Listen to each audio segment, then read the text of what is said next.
ಅಲ್ಲಿ video audio clippings ಎಲ್ಲ ಅವರು ಅವಾಚ್ಯ ಶಬ್ದ ಬಳಸಿದ್ರು ಅಂತಕ್ಕಂಥದ್ದು ಇದೆ. ಅಲ್ಲಿ MLCಗಳು ಕೇಳಿದವರು ಜುಡಿಷಿಯಲ್ ಎಂಕ್ವೈರಿ ಮಾಡಬೇಕು. ಆಮೇಲೆ ಇವರು ಮಾತಾಡಿರೋದು ಸತ್ಯ.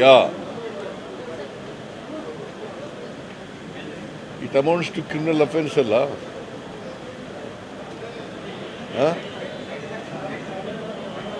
ಈಗ ಅವರು ಒಬ್ಬ ಸೀನಿಯರ್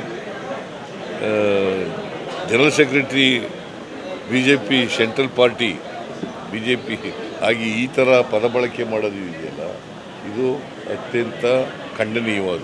ಜುಡಿಷಿಯಲ್ ಎಂಕ್ವೈರಿ ಈಗ ಇನ್ವೆಸ್ಟಿಗೇಷನ್ ಮಾಡ್ತಾ ಇದೆ. ಕ್ರಿಮಿನಲ್ ಅಫೆನ್ಸ್ ಅವರು ಜುಡಿಷಿಯಲ್ ಎಂಕ್ವೈರಿ ಮಾಡಬೇಕು ಅಂತ ಯಾಕೆ ಕೇಳ್ತಾ ಇದ್ದಾರೆ?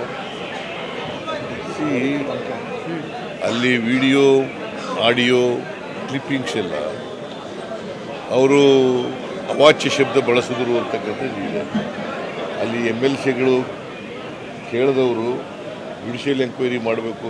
ಆಮೇಲೆ ಇವರು ಮಾತಾಡಿರೋದು ಸತ್ಯ. It amounts to criminal offence ಅಲ್ಲ.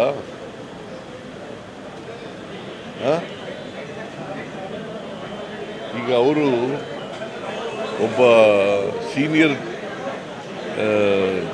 General secretary BJP central party BJP ಆಗಿ ಈ ಥರ ಪದ ಬಳಕೆ ಮಾಡೋದು ಇದೆಯಲ್ಲ, ಇದು ಅತ್ಯಂತ ಖಂಡನೀಯವಾದ.